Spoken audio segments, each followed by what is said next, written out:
Donkey. Do you feel like talking about an unregistered firearm? Sure. So, fun fact about me. When I take pictures of an unregistered firearm, they always come out perfect. No way, me too. It's been a childhood dream of mine to live life surrounded by photos of an unregistered firearm. This can't be real. That's a dream of mine too. I mean, it feels like fate. We should be friends, right?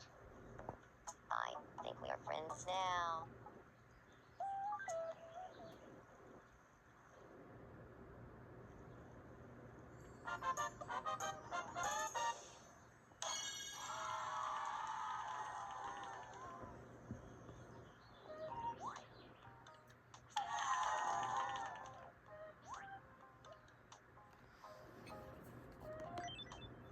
Looks like our childhood dreams of being unregistered firearm photographers have brought us together.